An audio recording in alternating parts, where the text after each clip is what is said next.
Welcome, everyone. Thank you for joining us in today's panel webinar, New Opportunities for People with Disabilities Post-COVID-19.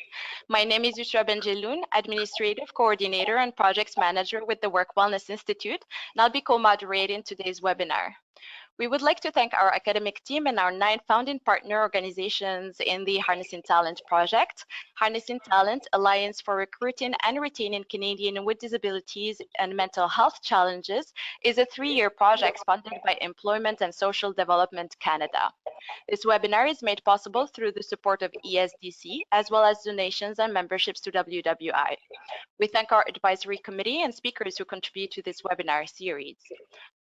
We're honored to welcome our presenters, Dr. Michael Landry, Sean DeRaff, and Jamie Miller-Dixon.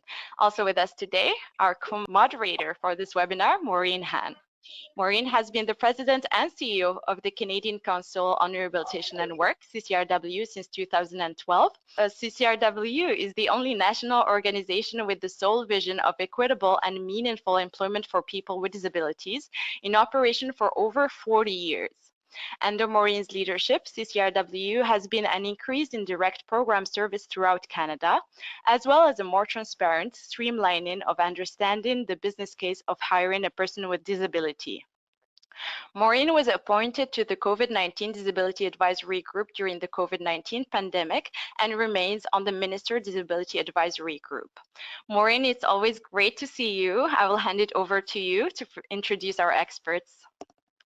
Yusra, thank you so much. It's wonderful to be here. It's exciting to be here with this incredible panel that you've got today, and it's my complete pleasure to be able to introduce you. We're going to start the presentation today with Dr. Michael Landry. Michael Landry is a professor in the Department of Orthopedic Surgery, the Duke Global Health Institute, and the Duke Margolis Center for Health Policy at Duke University in Durham, North Carolina, USA. Before this, Dr. Landry spent 7 years as Division Chief of the Duke Doctor of Physical Therapy Division, where he successfully led an important rebuilding of the program that is now grown into one of the top physical therapy programs in the United States. Prior to receiving his doctoral degree, he held clinical and senior management positions within the private rehabilitation sector in Ontario, Canada, and within international humanitarian aid and development agencies. Dr. Landry is a health policy and health services researcher, where his area of study is the policy implication of the gap between available supply, financial and human resources, and increasing demand for rehabilitation and health services across the continuum of care. He's a past president of the Canadian Physiotherapy Association and a former career scientist at the Ontario Ministry of Health and Long-Term Care. He lectures widely on the policy and political dynamics of rehabilitation and is a provocative advocate for the moral, ethical, and economic necessity to ensure accessible and affordable rehabilitation services across the continuum of high, middle, and low-income countries. Our next 2 presenters will be presenting together. Our first is Sean DeRaff. Sean DeRaff is a research director with the Social Research and Demonstration Corporation, SRDC. His research at SRDC over the past 2 decades has covered a wide variety of topics related to employment, training, social income security, and community economic development. From 2012 to 2017, he held the position of research coordinator for the BC Centre for Employment Excellence, a division of SRDC. He was responsible for overseeing the centre's research program to address the knowledge and development needs of the employment service sector and the employer community in BC on issues related to employment program and practices. In his current role, Mr. DeRaff is leading the development, management, and evaluation of large-scale projects that are examining innovative approaches to improving employment service delivery and enabling job seekers to find good jobs. His project portfolio involves research in a variety of thematic areas, including connecting people with disabilities to employment, supporting employers in achieving their diversity, equity, and inclusion objectives, providing essential skills training to displaced workers and career development practitioners, and measuring the impact of social purpose organization. He holds an MA in Public Administration from Carleton University. Presenting today along with Sean is Jamie Miller-Dixon. Jamie is the principal of McLeod Silver HR Business Partners based in Vancouver, BC, and an inclusive workforce consultant with BC Partners in Workforce Innovation. Now in its 7th year, BC Win is a unique recruitment service that helps BC employers connect to the talent pool of people with disabilities and diverse abilities. Jamie has an extensive human resource background of over 30 years, specializing in workforce diversity and inclusion, recruitment, training, and HR startup. Her experience spans multiple industries. She has developed and delivered diversity training programs for both public and private sector employers. Recently, she co-authored Untapped Talent's B2B Guide on Innovative Recruitment and Retention, a resource for employers on how to easily adapt each stage at the recruitment, onboarding, and retention process to be able to hire more people with disabilities in their business. And with that, I will turn it over to Dr. Landry for your presentation. Great. Well, thank you so much, Maureen. And I apologize for that intro that you had to suffer through for me. Next time I'm just going to write sort of a guy who's trying to dismantle ableism in an ableist world. But thank you for the kind words. Hi, everyone.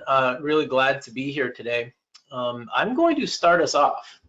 And I will be talking a little bit from a very macro level perspective of disability, employment, sort of a socio-epidemiologic front end of the presentation. And then my colleagues, of course, are going to go into much more granularity, which is going to be super interesting. So I'll start off, and let's just see if I can get my slides going here. Let's go to the first one. Yeah, so this is where I usually get my greatest applause from students, when I start with the conclusions. So I thought I would just maybe start with 3 points that I would like to communicate today in the 15 minutes or so that I have.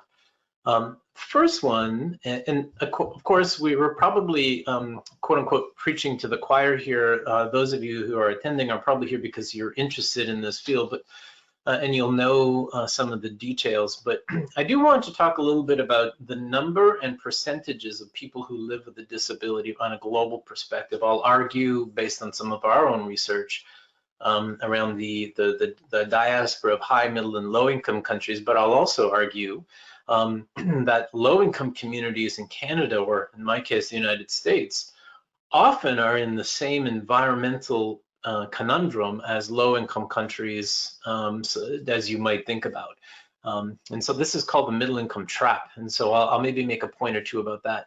The second point I'd like to communicate is around universal design features, and there's a typo there, I apologize. And the fact that universal design features helped everyone. And I think the pandemic has helped us understand this in quite elaborate ways. I'll make a point or two about that.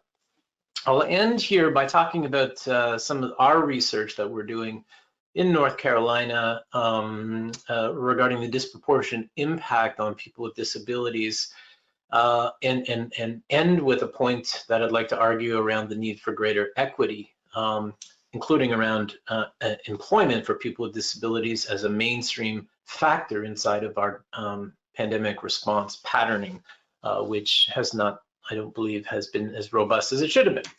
Right, okay, so disability in the overall population.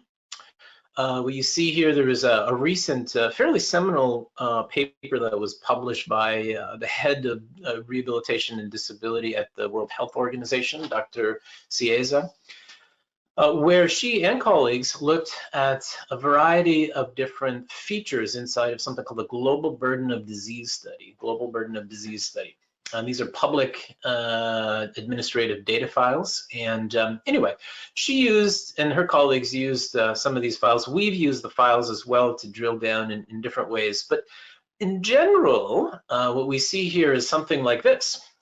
Which is really, if you looked at different types of disability related, the vast majority become musculoskeletal in nature, but that hides another story.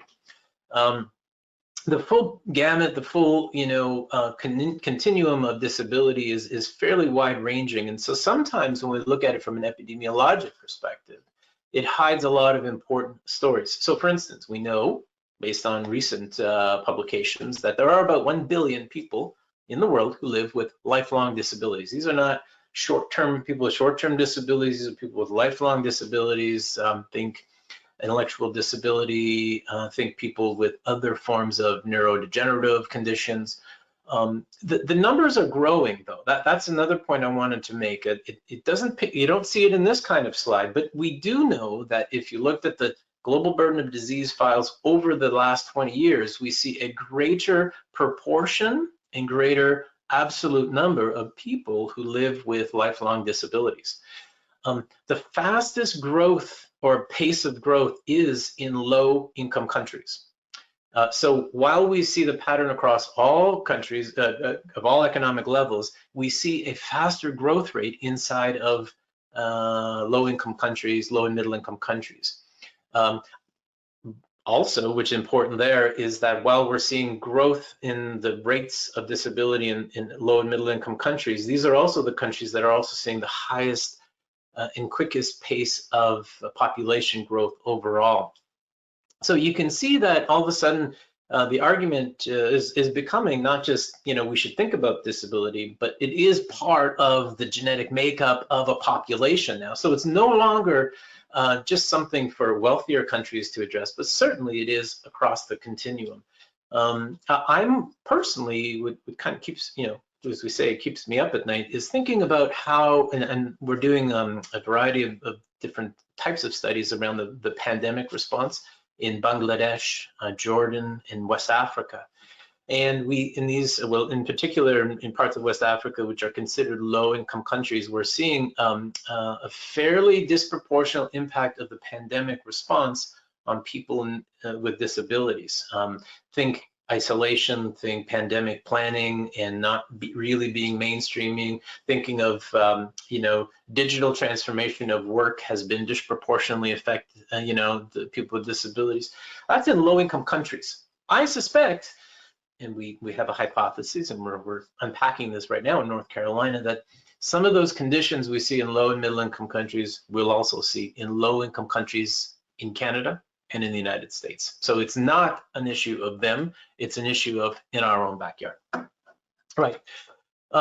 Let's see here. Now, some of these you will have probably been familiar. This is the infographic that the millennials at WHO and everywhere else have been making. So this is a really good one. It talks a little bit about cutting the data.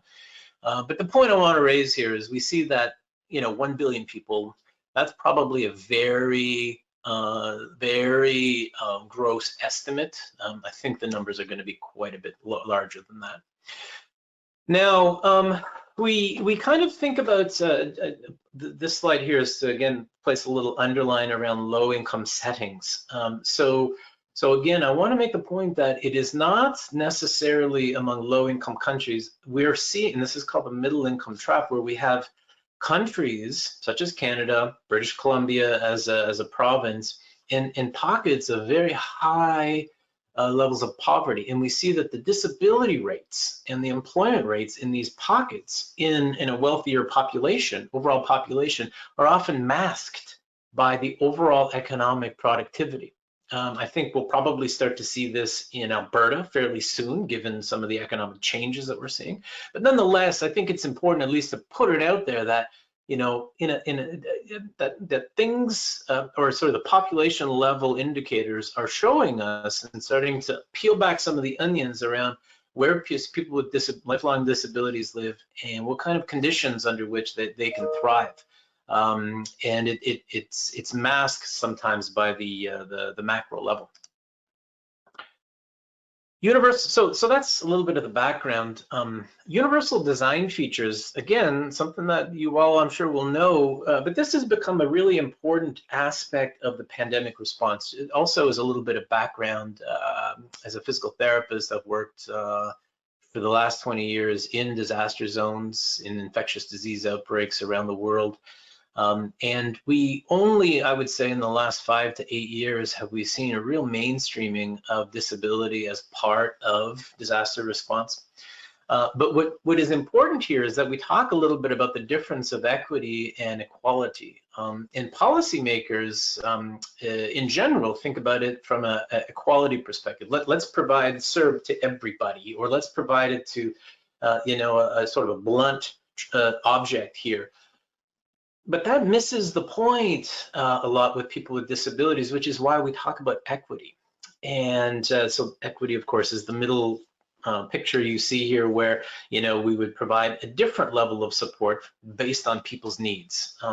So equity, I think, becomes a real mediating factor towards employment. Some of the research we're doing is identifying that people with disabilities are really struggling with this digital transformation of work towards mostly online. Think of persons who live with complete blindness, people with mobility, challenges. So I think we're going to have to start thinking a little bit more around equity as really one of these mediating factors.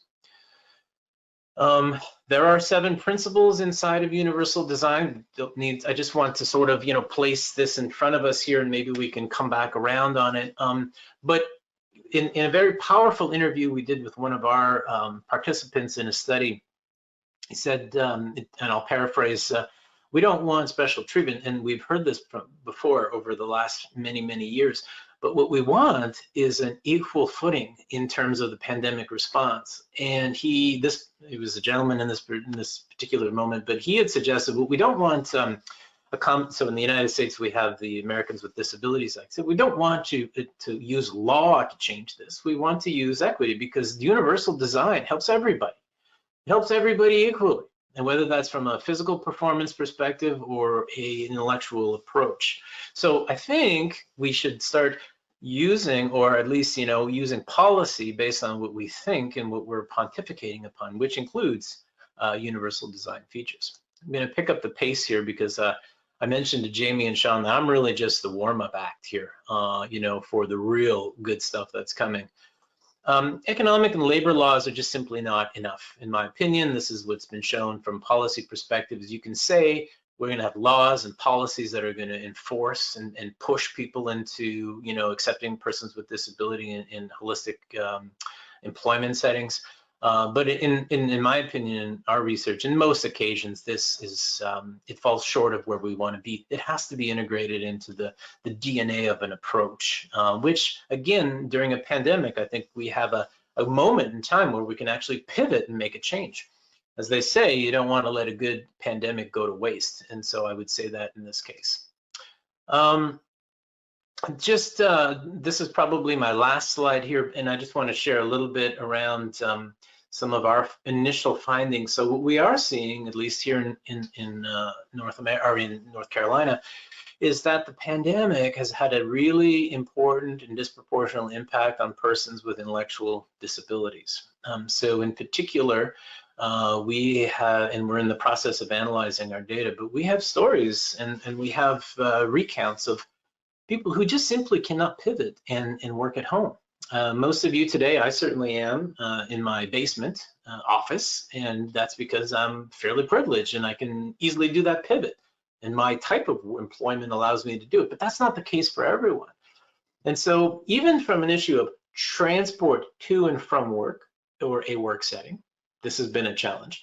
The assumption around digital transformation is equally effective for everyone has been a gross misunderstanding of persons with disabilities and universal design.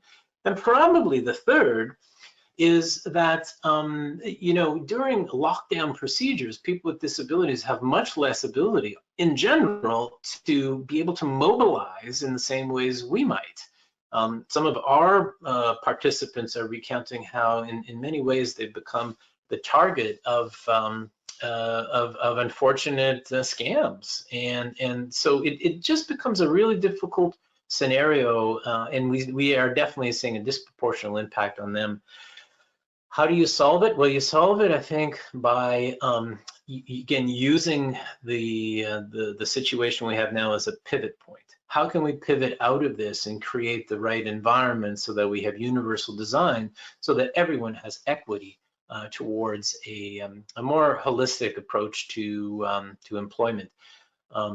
Gainful and meaningful employment is not just around a financial burden or a financial discussion. It really is around the worth of the individual. And so I'll end there with saying thank you so much for listening, and let's pass it over to Jamie and Sean, and then certainly happy to answer questions at the end. But thank you.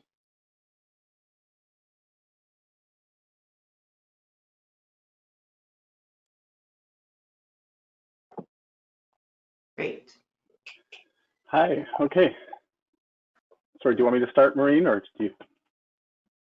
Sorry, I got a little bit like, oh my goodness, are you waiting for me? No, please go ahead and start. Thank you so much. And thank you, Dr. Landry, that was excellent. Great. Well, yeah, thank you, Michael. That was a really great sort of contextual piece, and I love the way you've talked about not wanting to waste a pandemic like this. And we, you know, what we want to do today is present some results from a small study that we've conducted here as part of a larger initiative that we're doing here in BC. That's, you know, that is really moving in that direction and work with employers to really provide good jobs to people with disabilities. And in the context of this pandemic, understanding how we can continue to maintain our objectives around, you know, diversity and inclusion, not losing sight of that, while we find ways in which we can meet the needs of people with disabilities wherever they're at, however they're affected. Before we get going, we just thought we'd make this a little bit more interactive, and the team will be launching a poll. And what we just want to hear from you is, we just want to see how what we're presenting today aligns with what you might be seeing in your organization. So for those of you who are either supporting or employing people with disabilities, we have a poll that will be asking you about what you're seeing in terms of employment rates within your own organizations. So what Maureen's given a good introduction for both of us as presenters and our initiative. What we're presenting here today is actually something that we never planned to do, and it came about really as a result of the pandemic. And it's a small little survey that we've conducted, and we're using the results of the survey to inform how we're working with our partners here in BC. But we thought, you know, that this is providing some really interesting insights into what might be going on for people with disabilities right now. And so we're using opportunities like this webinar today to share out those results. We'll be publishing the results on our website because we think it's important to share this out, as there's so little information right now that's really getting into this important topic. Okay, Sean, I'm seeing the results here. Did you want me to share it with you now? Sure, yeah, go ahead. So 50% of the participants indicated less than 20%. 17% of participants indicated between 20 and 40%, and 33 indicated it was not applicable to them. Okay. Okay, well, that'd be great to sort of bring that back up in the discussion afterwards as you hear what we have to share about what we're seeing from our study here. So our team here at SRDC is a national research organization headquartered out of Ottawa with the office here in Vancouver. We've been working for over 20 years in the area of employment, workforce development, health, and education. Back in 2013, we launched the BC Centre for Employment Excellence through funding from the province, and this center was really to support the transformation that was going on here in BC around employment service delivery, as many of you are aware, with the launch of the New Work BC model. And we had the privilege of providing research supports to that model and to the broader community as the sector was really going under quite a significant transformation. At that time, there was a group of service providers who were getting together and talking about how they might do a better job supporting employers. There was lots of initiatives going on, and it really wasn't very well coordinated. There was a lot of duplication, and there were also gaps. And so through these discussions, our center was invited to take, and we actually applied for and received funding to conduct a 3-year pilot study where we launched BC Partners in Workforce Innovation. This project was funded initially by the province, and we've recently, over the last 2 years, received funding through the federal government from the Opportunities Fund to continue this work and expand it to a broader group of employers, and focus on supporting at minimum 100 job seekers in terms of new employment opportunities. So SRDC, as a research manager, we're managing this project, and our partner here is represented by Jamie and her team at McLeod Silver, and they're a team of HR experts who have been doing this recruitment piece for a while and really understand the disability piece. And they are that liaison between employers and service providers. So BC Win is a unique approach in that the key client is the employer, not the job seeker. It's a demand-based approach. So we start with employers and the job openings that they have, and then we connect with a broad network of service providers who refer candidates for these placements. These candidates are screened by our team and then referred on where appropriate for those positions. And the team is there to help support the employer through that entire process, prepare them for onboarding, and then to help ensure retention as well.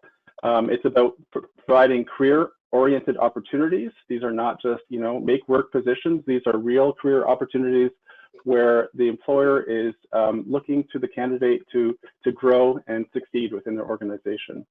Through our current funding, we're looking at outcomes of at least a year. We hope that candidates will stay on for much longer than that.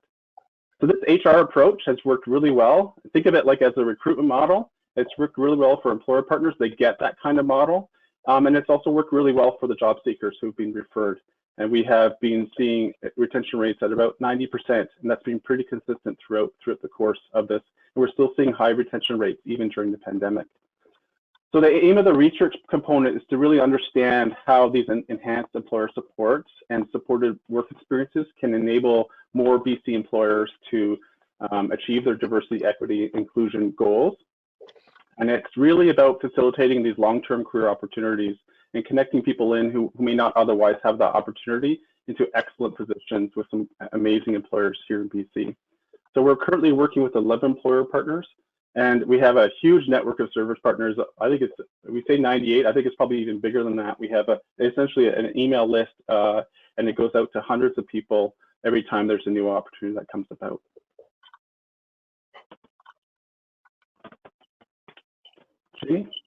Great. Thanks, Sean.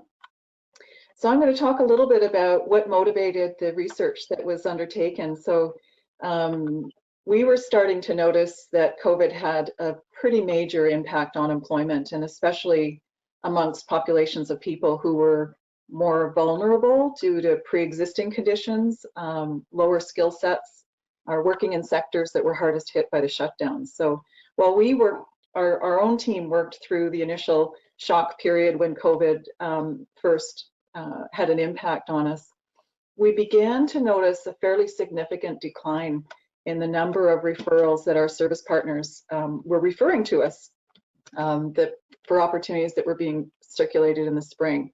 And, most of the employers we worked with also were impacted in terms of shutting down and redeploying. We'll talk about that a little later. But we could see that we were launching whatever recruitment campaigns we were launching. We could see they had really high open rates, but we weren't getting referrals. So we were also hearing anecdotally that people had started to opt out of seeking employment for their own very personal reasons. So we thought we would poll our service partners to gain a better understanding of the specific issues that were preventing people from being willing or able to work during the pandemic.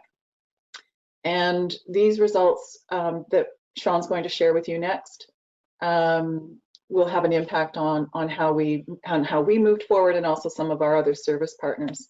The labor market data just wasn't there on the pandemic response, didn't include information on people with disabilities and the challenges they were facing. So we undertook that research to identify what could be impacting that. And Sean's going to share that with you next. Yeah, thanks, Jamie. So the goal of the survey was really to capture real-time responses from service providers in terms of what they were seeing with respect to their clients. It was really to help us understand, what was going on, what were some of those barriers for people with disabilities in terms of being ready or willing to work at this time. I just want to be very mindful here that we're presenting a survey that was completed by a select group of service providers here in BC over a specific time period. There was no real sampling frame. It was just really trying to engage as many organizations out there as possible to hear from them about what might be going on with their clients or their employees. So I think of it as a qualitative study in terms of just it's providing some insights, but it shouldn't be interpreted as what's going on in terms of job seekers as a whole across BC. But we hope that, in terms of conversations and sort of reflections from other data sources, we can kind of get a sense of how this aligns with what truly might be going on for people with disabilities right now. So the survey was sent out in late 2020 starting with our service partner network. We engaged with the province. We asked people to pass it along to other organizations that might have people who might be serving people with disabilities at this time. And it was really about understanding what was going on for their clients. So we're not hearing from people with disabilities themselves. As Jamie was saying, that data itself was not directly available. For us, this was the best way to get this information as quickly as possible. We had 20 service providers and social enterprises responding. So in our network, we do have like the Work BCs and CLBC funded organizations that are serving people with disabilities. And we also have a number of social enterprises that provide those wraparound supports as they employ people as they provide employment or training to people within their organizations. And some of those are focused on people with disabilities, and some are focused on more broader disadvantaged populations. So with those 20, what you're seeing are results from those 20, those organizations, and each of them had a varying range of people that they support. So you're seeing those numbers here. So it ranges from 11 to 85. And so what we thought we could do here is present the results in terms of the people who are represented in these results. So that, by our estimation, that amounted to 556 clients. So once again, it's the clients who are being served, and it's the extent to which those organizations have been able to engage people through their services where we're seeing these results. So just want to caution you with respect to that. So in terms of the service providers, our 20 service providers, here you're seeing the results in terms of weighted by the number of clients they serve. And you can see that for the most part, almost 80% of our organizations who responded to the survey provided some sort of employment readiness programming. That might be training, that might be other types of job supports, or that might be actual employment and kind of onboarding through a supported work situation. 36% provided some kind of social enterprise employment or work experience. Just over a quarter represented Work BC organizations. And then we had other range of supports, including assistive technologies, mental health, rehabilitation services, and IPS, individual placement and support.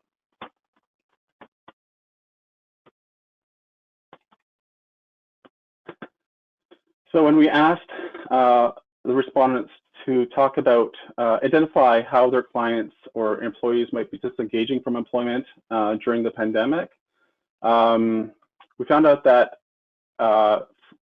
we had 93% of clients being in a position where they're not wanting to accept or return to available employment opportunities.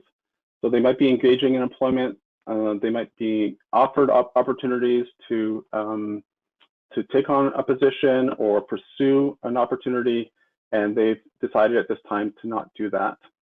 89% have indicated that they are not currently seeking employment. And then over half are no longer engaging with their organization. That might be a temporary situation where they've completely kind of disappeared, or they might have actually dropped off their roles completely.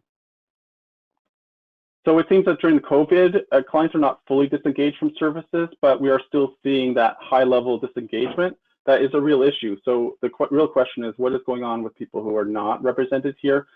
What might be their situation? What might be holding them back from actually wanting to to meet with a Work BC job counselor, go into work with a social enterprise and that sort of thing. So when we asked about reasons that their clients or employees might be indicating in terms of why they're not engaging with employment at this time, there's a few reasons that really stood out. Almost half indicated that they had decreased motivation, that they're seeing decreased motivation among their clients. This could be either due to stresses or anxieties due to COVID. Michael was talking about transportation issues. It could be issues around going to work, on transit. It could be about working in a workplace in close proximity to other employees or with customers. It could be about expectations about, the precarity of that position. 41% indicated that they had their own personal health concerns related to COVID-19 that might, the situations that might predispose them to being at higher risk. 41% were worried about exposure to COVID in the workplace. 38% were worried about exposure in terms of public transit. 28%, or just over a quarter, indicated that there were family concerns. And we know that for many people with disabilities, particularly intellectual disabilities, there might be family members who are very much involved in their decision-making around going to work. And those are somehow a factor in terms of their decision right now. Similarly, 28% were worried about job security in this time. There might be a situation where there's an opportunity that might be available. They might be concerned about going into work, starting a position, and the implications that might have in terms of being able to hold on to that position longer term, making that commitment. And another 23% indicated that they're worried about their own family responsibilities and how this might impact, how their employment might impact on their family. We were really surprised to see such a low percentage indicating that either the loss of CERB, so the relief benefits that were available through the government, or their current disability assistance were factors in that decision. So that for us, that was quite a low percentage. So it's really these other factors that are having a much greater impact in terms of what's going on for people right now, at least in terms of what we're seeing. And we're really interested to hear from you how that kind of aligns with what you might be seeing in your own organizations. Jamie?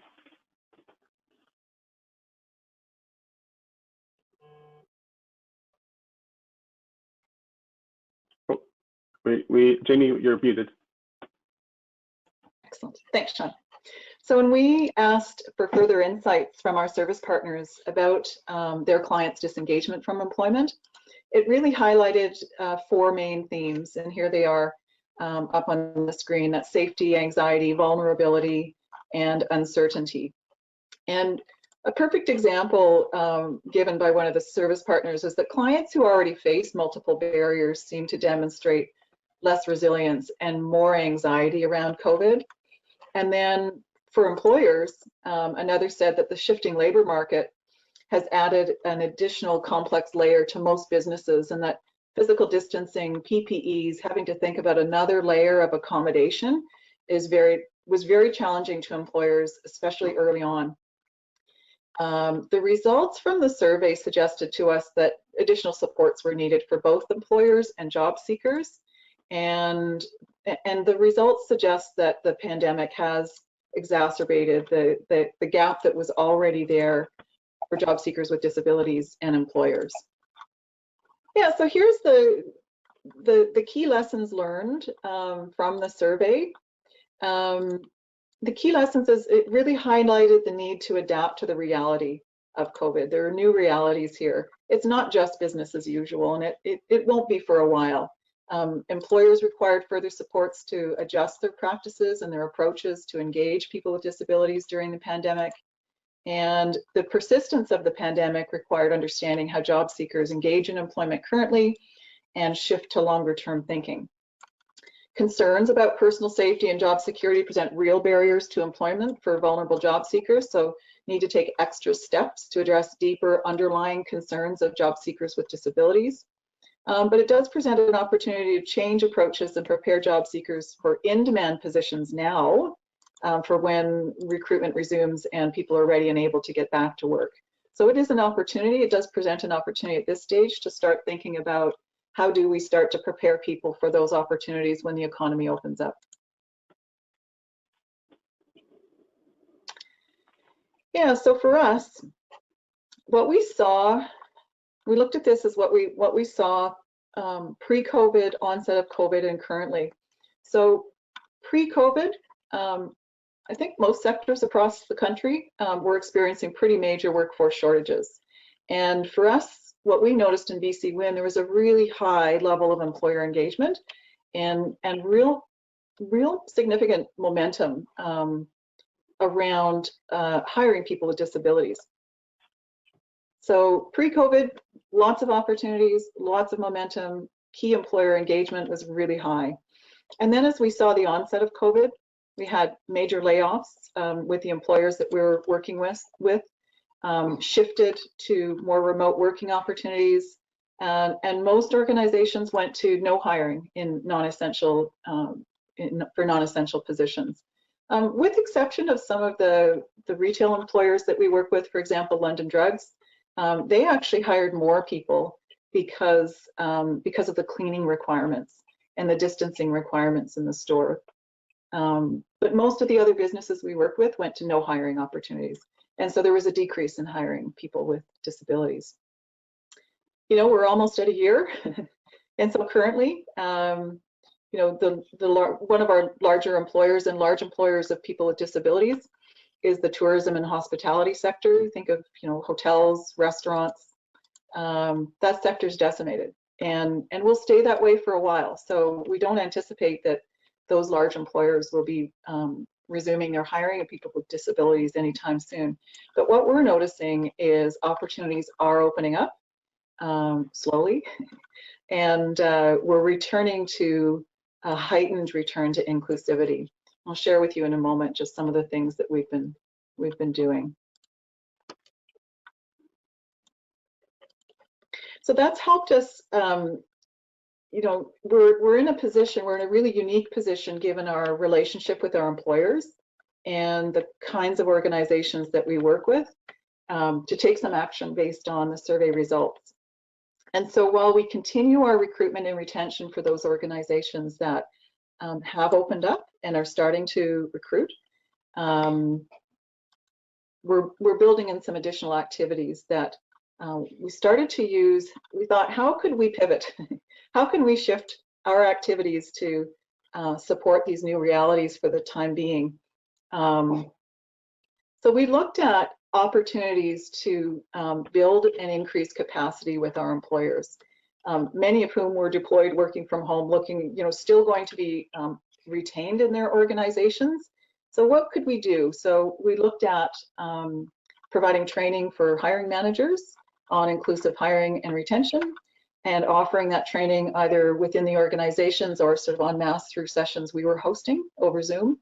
Also looking at how can we work with HR teams and help them understand a bigger picture around inclusive hiring and retention, and ways that they can actually influence some of the hiring managers.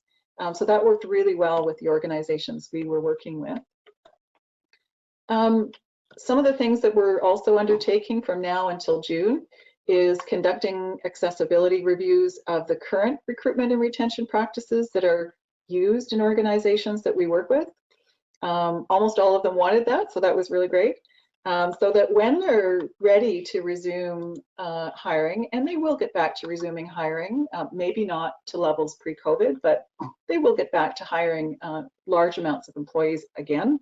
How can we prepare them to be able to do that during the pandemic and following?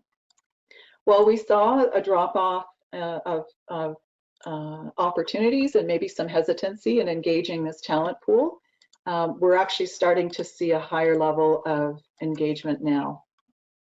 We also looked at how can we help organizations, you know, be more welcoming of candidates with diverse abilities, and so helping them adjust their career pages, making sure there's an active offer there, looking at job descriptions. Do we really need all of that information, all of those requirements that we've always asked for in a job description that hasn't been changed in 5-10 years? And looking at it, helping them adjust their behavior-based interviews and working with HR teams so that, again, we increase their capacity to be able to do that on an ongoing basis. So yeah, we've been providing hiring manager training. We're actually in the process of developing an e-learning series based on that Untapped Talent B2B guide, but also based on our learnings in BC Win. We found that particularly for people with diverse cognitive abilities, creating some visuals around, you know, what is a day in the life of a stocking associate at London Drugs, show some of the visual requirements of positions so that it might be used as a tool to attract more candidates in the future.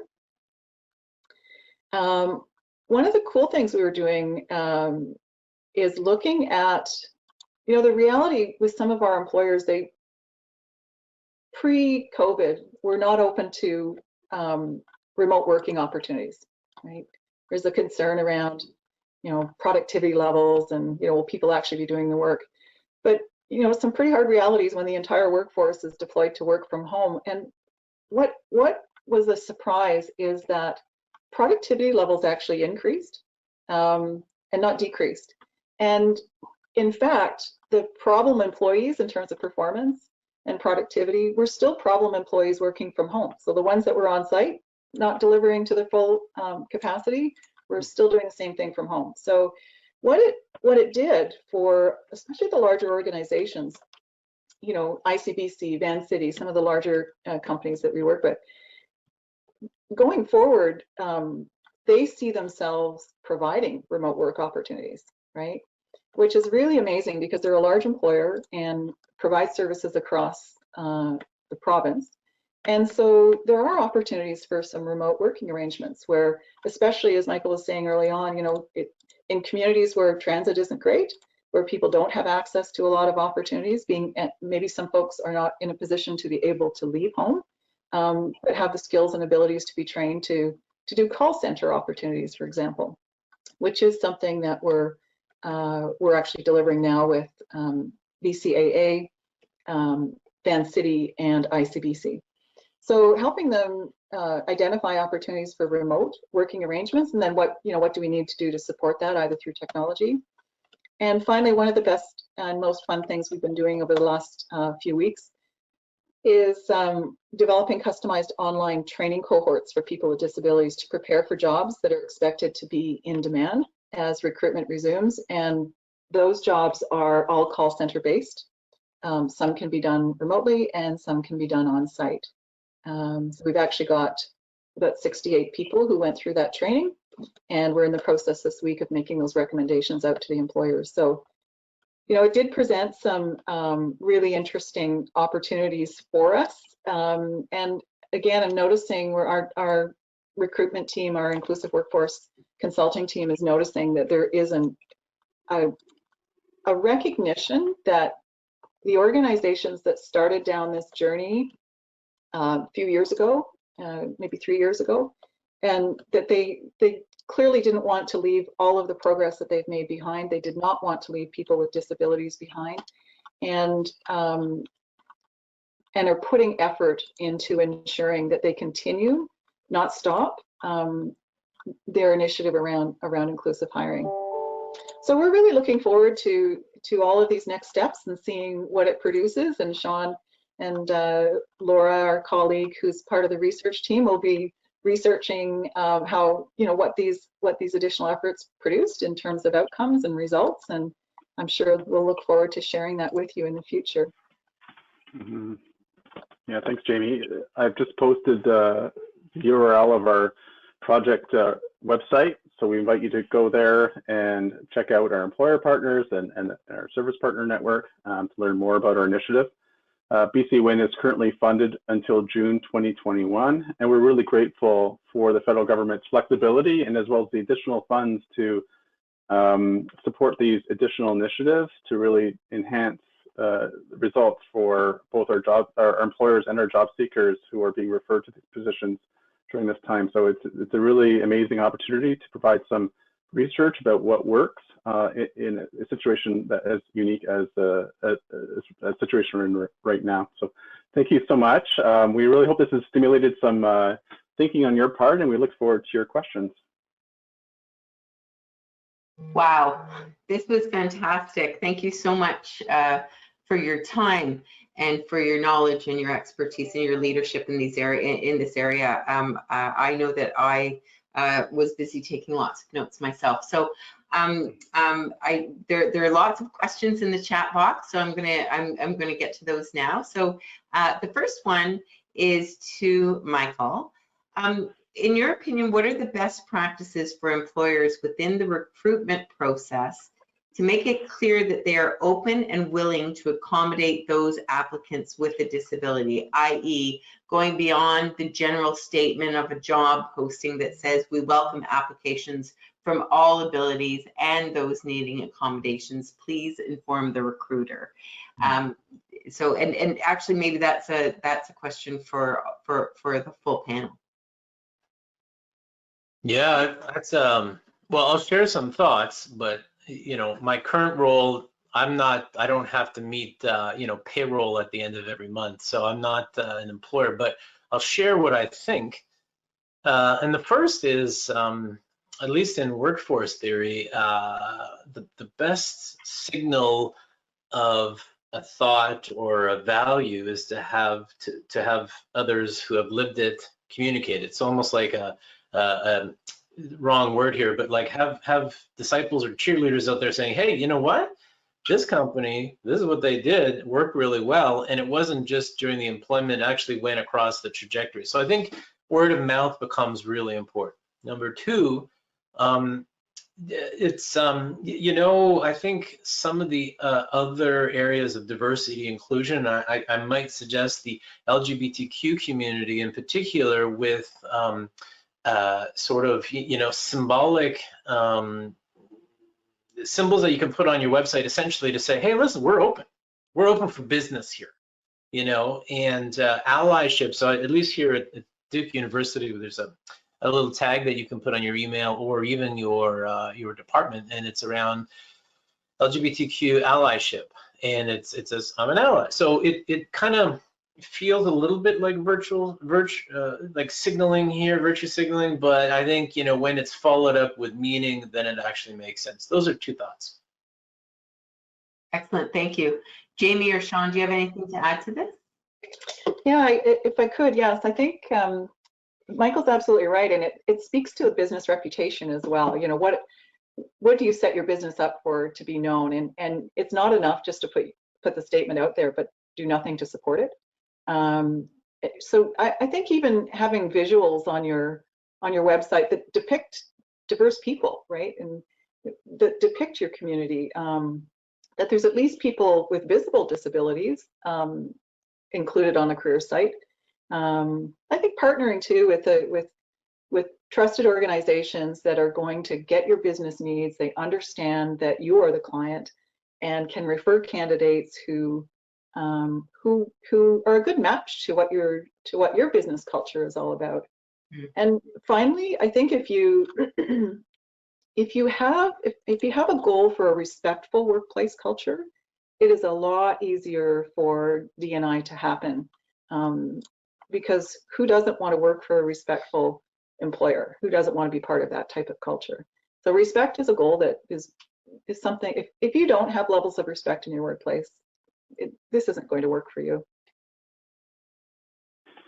I would just add, there's so many resources out there to support employers right now. We joke about, you know, toolkits, and, you know, it seems like there's a new toolkit coming out all the time, and they're you know, employers can tap into so much in terms of establishing the business case, understanding how to recruit and retain people with disabilities. So I think that's an important piece, is for employers to sort of access those and understand that there's a lot of people out there who are willing to support and not just stand alongside, but also like help make this happen for them. So I think that's such an important piece. And I think it really speaks to being a better employer. I mean, it's not just about bringing new people into your workplace. It's recognizing people who are already there, who may have, you know, different situations going on. There's that intersectionality piece, I think, Michael, that you're speaking to some extent. And, you know, being a more inclusive employer just means you're a better employer, and you're going to reap these amazing benefits in terms of, you know, happier employees and people who want to stay with your organization for a longer period of time.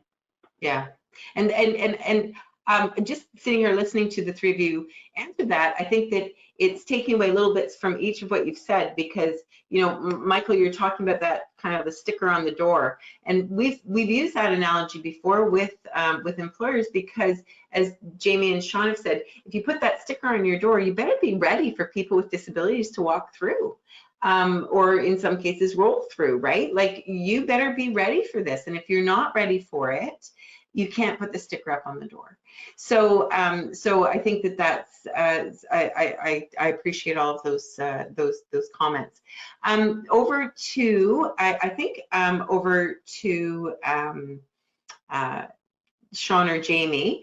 But again, Michael, feel free to chime in. In the workplace, how can we ensure an equitable response for all workers? It's a big, heavy question, huh? Easy to answer. Sean, did you want to take this one?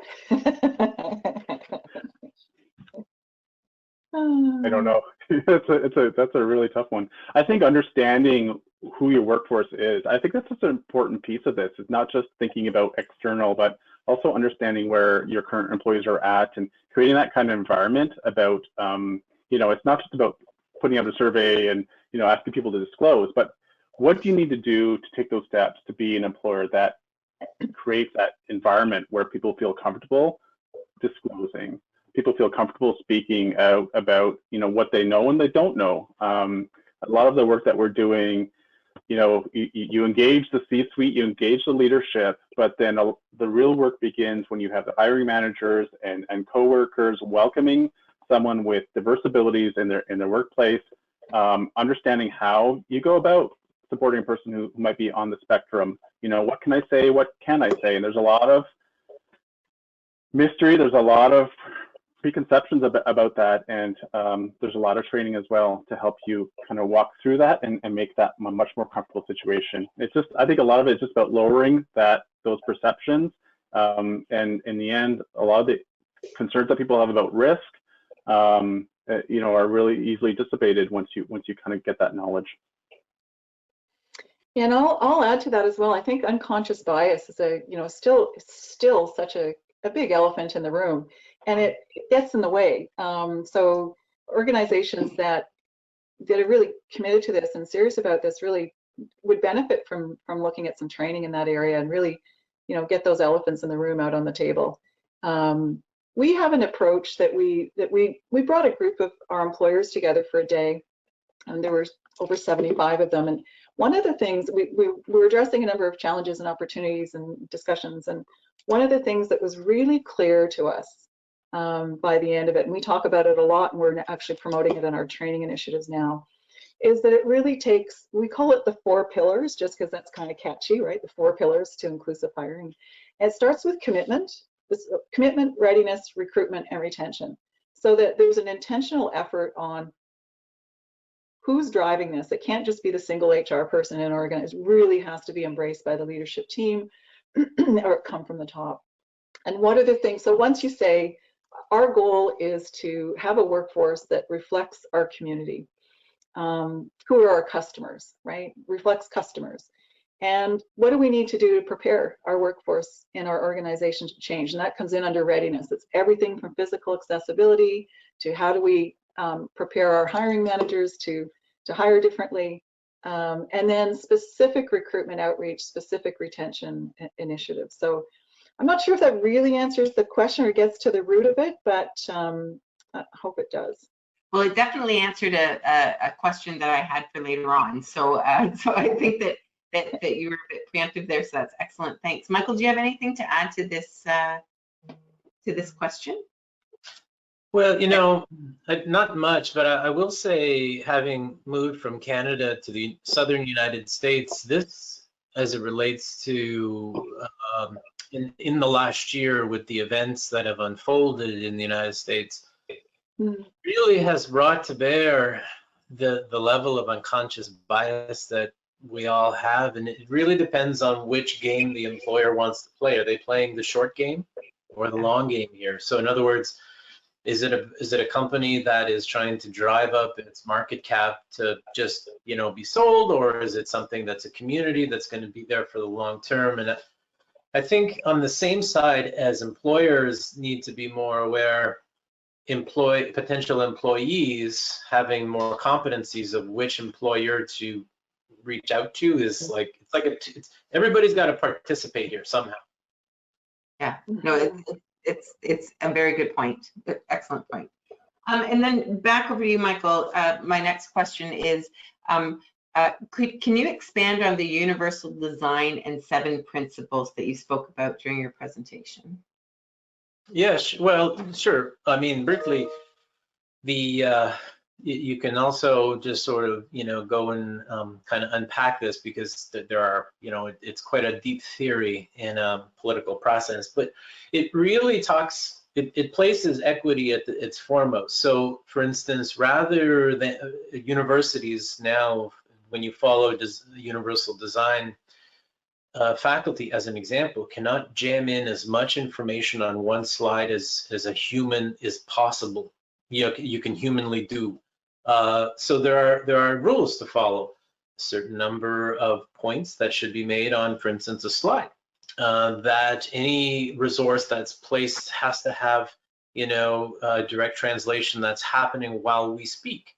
And it has almost nothing to do with an individual who presents with a disability or an impairment, but it has everything to do with trying to normalize opportunity. So, for instance, if I have a processing, delay because of a traumatic brain injury, but yet I'm a lawyer, I should be able to attend a session like this and see a ticker tape, something on the bottom, so I can use multiple channels so that at the end of a 5-minute discussion, I'm at the same level as somebody who might not have that particular impairment. So conceptually, that's the point.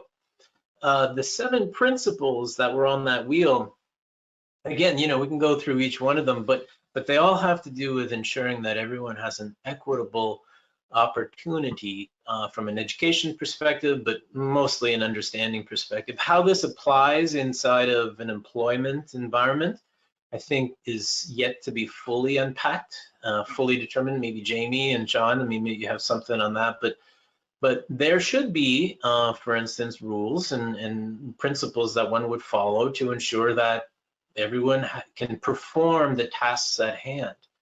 Now, I will also say, before I pass it over, that I speak as though somehow in healthcare or in the academy that we've solved this problem. We're not even close. As an example, if you're in the university where I am at now, if you use a wheelchair, you cannot go to train yourself as a physician. You cannot come to medical school here if you use a wheelchair in the year 2021. So I say that with humility, saying that it hasn't been solved. It's an aspiration of where we need to get to, but we're far from it. Jamie? You're a hard act to follow, Mike. No, I agree. I think, and especially that we are still in that aspirational stage. Some organizations, and they're noted for the work that they're doing. I think of Van City, for example, here in the Lower Mainland, done some amazing work in this area. And I know that Rick Hansen Foundation, I think, with their accessibility reviews, are addressing the universal design aspect to the extent that they can. But yeah, no, I agree with you entirely. I think that it's interesting. Sorry, Sean, did you have anything to add? No, I think it's a top-down, bottom-up approach to this. We have organizations that are leading the way. We have, employers who are really showing the way. We also have legislation coming into play, and that's going to, come to bear in terms of federally regulated employers. We have the provinces and territories bringing in legislation as well. So I think employers know that they need to start to think about this, because they're going to be impelled to, so they might as well help show the way and be exemplars of how best to do this.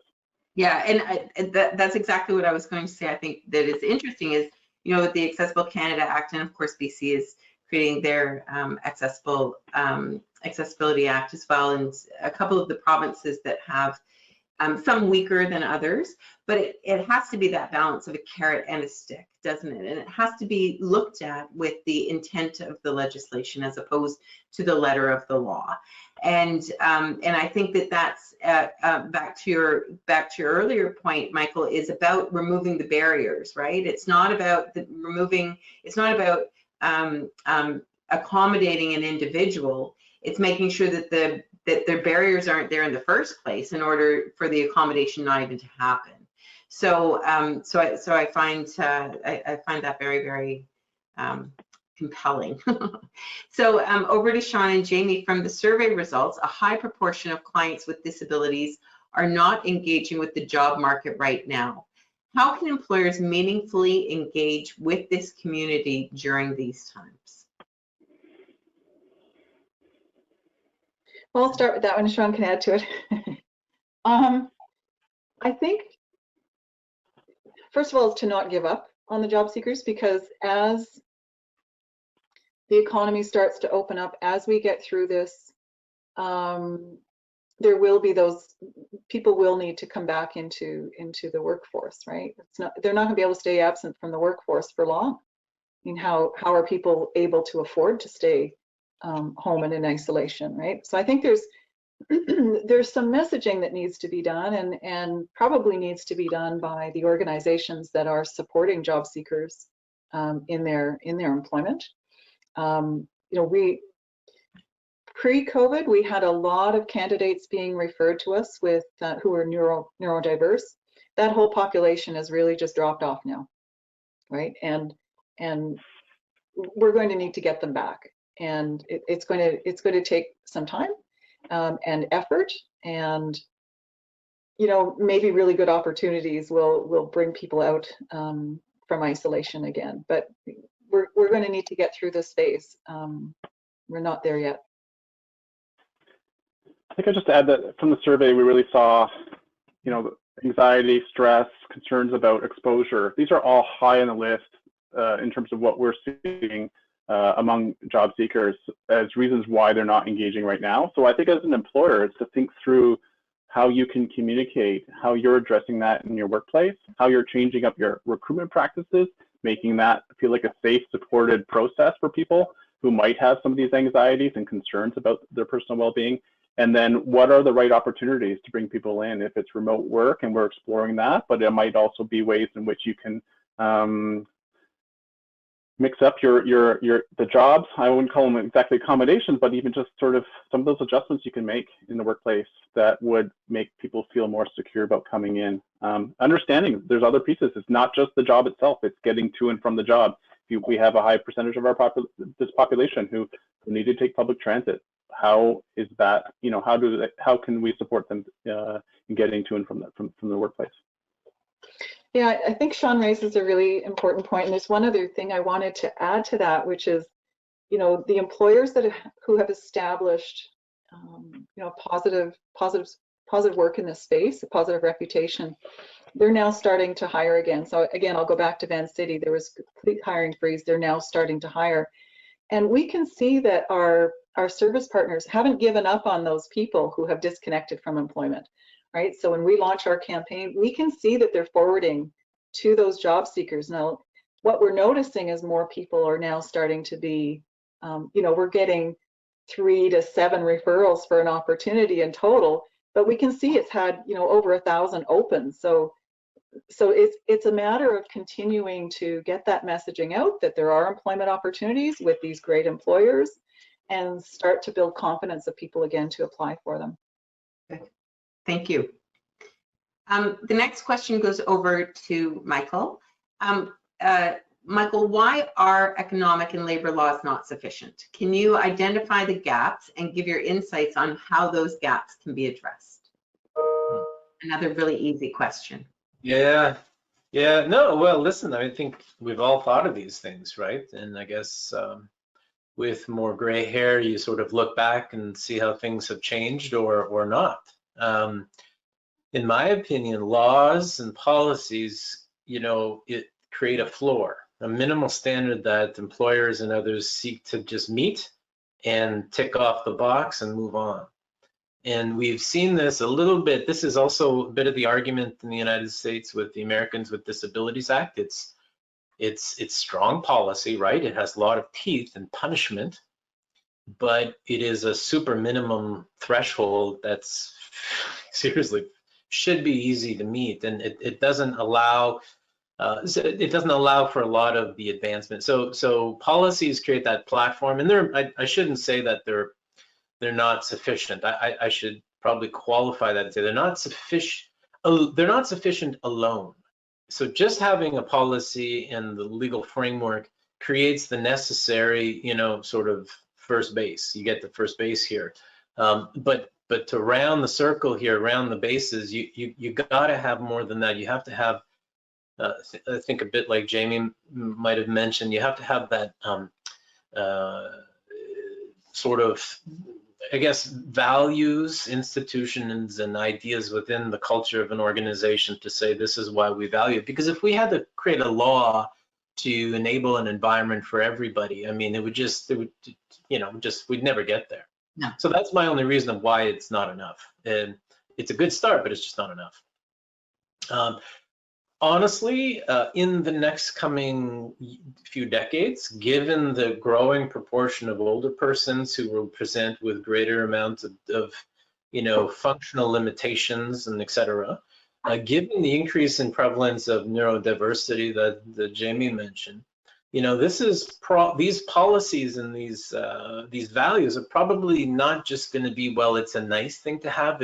There's not going to be enough workforce unless you accommodate for it. There's not going to be enough people. And I think about, William, I could go into all kinds of examples of how Canada has huge opportunity in terms of, mining industry. And there's just not enough people who are going to be in there. By mining, I don't mean necessarily oil sands. I mean sort of, nickel mining in Ontario and actually parts of BC. But there's just not going to be enough workforce to get in there unless we do this. So that's what I think. It's a good point. We often say that to employers as well. If you don't start to get diverse now in your hiring and retention practices, you're going to be left in the dust. There's not going to be anybody to be able to help you move your mission forward. So good point. And Jamie or Sean, anything to add to that piece about?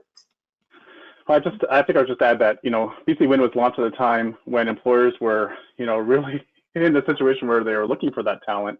And, this is an amazing untapped talent pool. These are, all the research shows that you're going to be recruiting people who are excellent employees, high degree of commitment, and to be that employer of choice and to attract that type of talent, I think is so important. So meeting a minimum standard is just not enough. You've really got to be a leader, and it'll put you at a competitive advantage to recruit that talent. Good, thank you. So the next question is for actually flows really nicely from what you've just said, Sean. And so go to Sean and Jamie first, and then over to Michael. In times of economic turmoil for businesses, are there specific tips on how to present a business case for possible expenditures to accommodate those with disabilities? Jamie or Sean? Sean's waving at me. I can see him. I know what that look means. Yeah, I mean, that's such a great question because we're in such uncertain times. I wouldn't be leading with a business case to hiring a person with a disability and putting out expenditures this month. But if it's the right person for the job, then it's the right person for that job.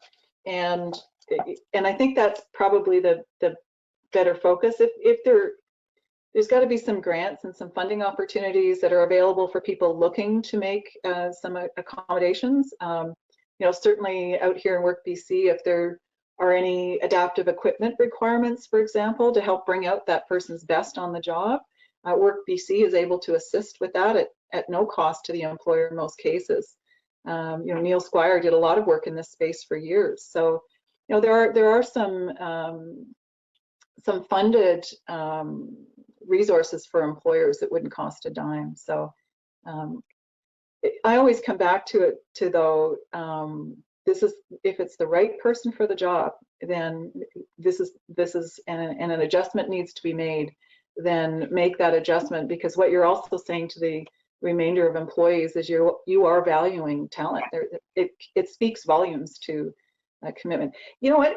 It's easy to do things when times are great. You know, when the money's flowing and things are going well in an organization. These are the tough times, and it will speak volumes to your current workforce and future as well. We often ask the question, how much would your company pay to accommodate Stephen Hawkins if you could have him work for you? And well, of course, right? So it is. It's about the value of your workplace.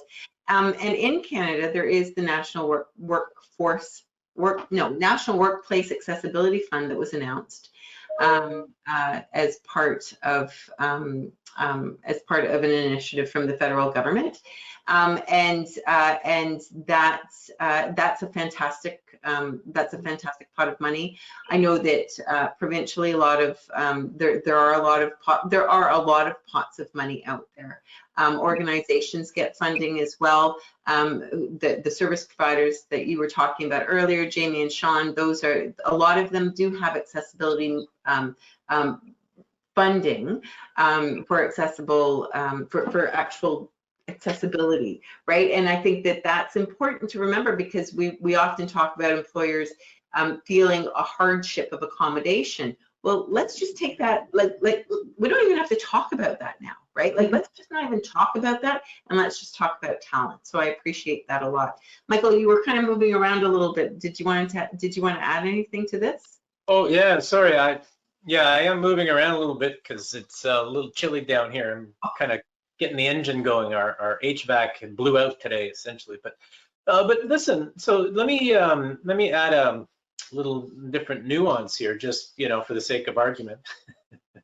So maybe it's dependent on the industry. So I'll give you an example. If you're a small entrepreneur and you're running a little cafe or something like that, and you've done well, you're in Vancouver, Vancouver or wherever, and all of a sudden, this has happened, right? And what some of our research is showing is that people with disabilities, we're kind of, in some ways, we've gone back a little bit into the dark ages here, where there's like, whoa, okay, well, if you're blind, if you have blindness, how do you maintain that 6 foot? And all of a sudden, if you're a person with an intellectual disability who might not have as much awareness around, PPE, then how do we, or some gaps in it, and that affects business.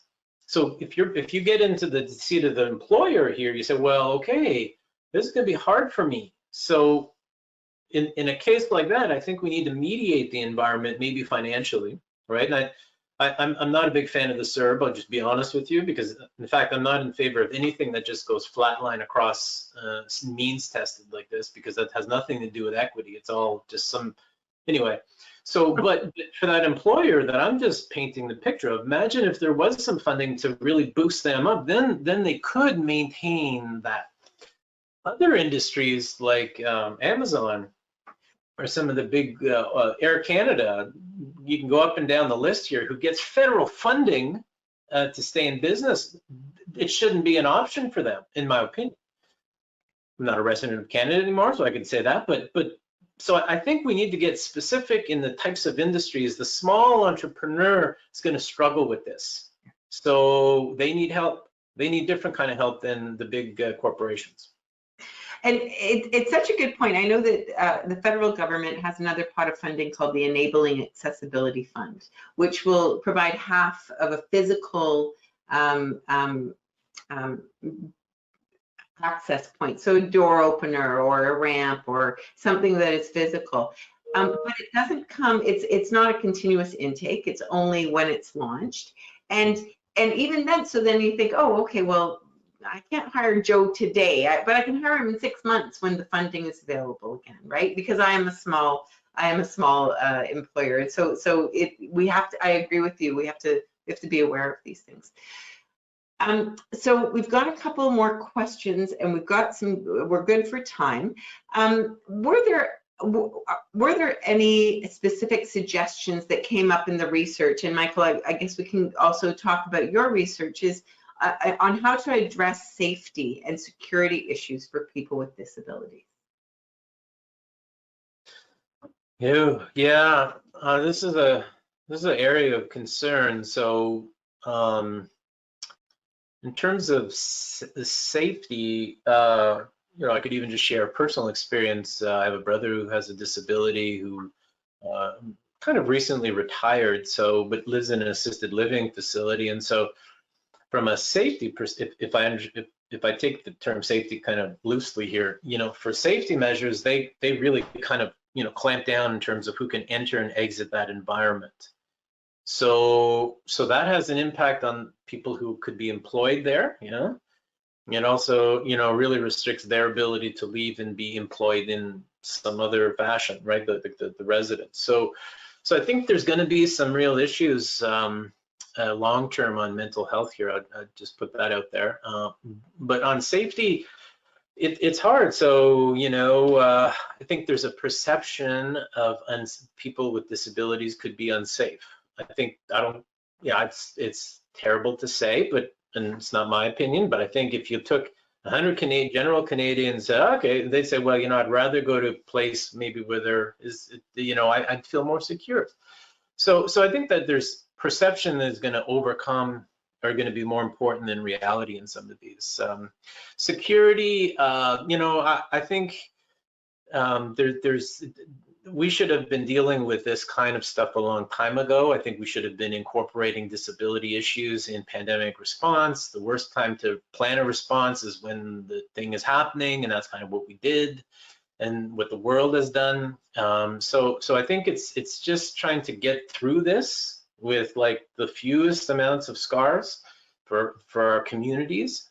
And then we better think about this as a preparedness for the future. And by that I mean at the federal level, provincial level, but probably more importantly at a employer level.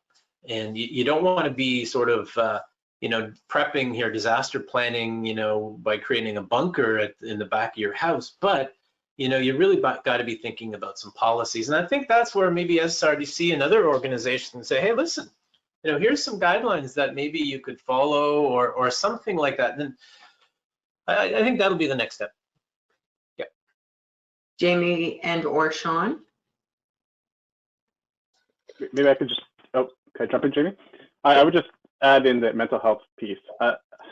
You know, how people deal with mental health issues, and you know, we saw that as a key piece in the research, how each person is dealing with that, how they're dealing with that within their family, what kind of supports they have around them are so individualized. So you really need to understand what's going on for that individual. So there might be some underlying mental health issues. There might be issues that might really come to the fore through this pandemic. I know when I go into a crowded store, I get anxiety. If I'm dealing with that every day in a workplace, that's going to be that. I don't know exactly how that's going to have that kind of toll on me. And I think what the pandemic has really brought to the fore for employers is that mental health is such an important part of how we manage through a situation like this. So dealing with the personal safety, dealing with the workplace safety is just not enough. We need to make sure that those mental health supports are in place.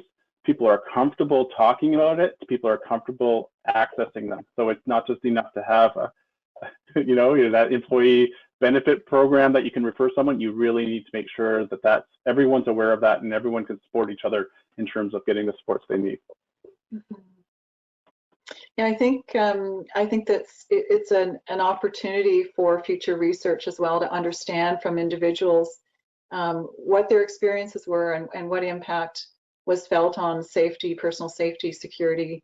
There's not enough there now. You know, like you, Michael, we had applicants. One in particular came to mind. He was employed by an organization, deployed to work from home, and in his particular situation, he has autism spectrum disorder, and so navigating Zoom calls and navigating, you know, those kinds of experiences are really tricky for him. But he also lives in a home where he kind of room shares with an elderly family, parents, grandparents. And when it was time to go back to work, he couldn't do it because he was afraid of that exposure, right? That he would bring something into the home. And he wasn't communicating that to the employer. So as a result, there was a complete shutdown in communication there for a period of time until, you know, we were able to understand what was going on with him and reach out and provide that information to the employer. I think so. I think there's going to be a lot of lessons learned and absolutely need to be incorporated for, you know, next time around. Yeah, no, it's a good point. Thank you. I'm just going to see if we have, yeah, we've got one more time. It's time for just one more short question. And maybe, I don't know if it's short, but can you please provide a couple of real work examples on what may be an equal situation currently in the workplace and how to transform it into an equitable and accessible situation? And I think that they're specifically talking about your slide, Michael, but I think that any of you can answer, could comment to this. I've got a couple of really good examples. One would be, you know, the psychometric, online testing. So the personality test that some organizations use, really tricky for people who are neurodiverse, just by the way that the question is these questions are structured, right?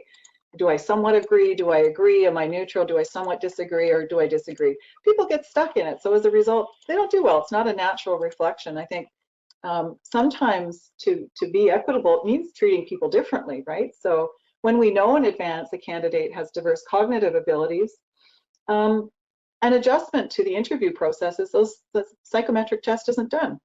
Easy, that's an easy one to do. But we think it's easy, but in order to get that in place, it involves a high level of commitment from the organization to be prepared to change that. Same as behavior-based interviews, right? The way those behavior-based interviews are structured, and I remember when they were brought in over 30 years ago, they were brought in because there was an abundance of applicants on the job market. It was an approach that helped hiring managers screen people out. So the way those behavior-based questions are structured, you know, can you tell me about a time when you did this to do that, person gets lost in the structure of the question. So when we know in advance that a person has diverse cognitive abilities, ask simple, straightforward questions. It's a much easier conversation. Or do the sort of show, do, review, working interview type. Those are easy adjustments to make. Excellent, thank you. Sean or Michael, anything to add? Well, I think Jamie made some really good points there. As yesterday, we went to a Five Guys restaurant after skiing here, and what I noticed is, although the volume of people ordering in the dining room was different, like fewer, the people working in the making the food looked like about the same volume, and they were being expected to kind of do the same stuff. So they shout out, oh, this and this, and well, then you can't hear, you can't. So there's an example of workflow that had no modification, to me anyway, from my side of the gurney here, had no workforce or workflow modifications at all. It's just scream louder or work faster or just do more. And nobody could hear anything. So there's an example of probably you want to take a step back and think about how to make the flow so that the people are not dying behind the mask in front of, and that there's actually a flow. And so some good engineering principles would be pretty useful there, but they're just a reflection, I guess. Michael, did they get your order right? No. No, they didn't. So there you go. I complained, and I got a certificate for it too. The guy, actually, I felt bad. One of the people had a mask down below his mouth, but it was hanging on his chin. I said, dude, come on, right? Yeah. We're a year in. We're a year in. Yeah, well, listen, we've run out of time. I'm going to pass it back over to you, Strat. But what a fantastic hour and a half spent with the three of you. Thank you so much. It was a complete honor to be part of this team. Agree. Thank you so much, Michael, Sean, and Jamie, for this timely discussion and on opportunities and also challenges that may arise for people with disabilities as a result of the change in work during the pandemic. We will certainly leave this webinar with a lot to think about. And Maureen, always a pleasure. Thank you so much for your insights. We truly appreciate you all making the time for the webinar. A couple of reminders, the presentation is recorded and will be posted for free on our website along with the slides. And if you're a WWI or VRA Canada member, you receive free certificates of attendance. Immediately following the webinar, you will be directed to the evaluation survey. We greatly appreciate your input on our webinars as well as suggestions for future topic areas. Our next webinar is a panel webinar on the impact of COVID-19 on inequalities and work. It will be held on Wednesday, February 24th. All of our webinars are created for public access and supported by voluntary donations and memberships. Thank you so much, all of you, for your time, and thank you to our audience. Have a great day. Bye-bye.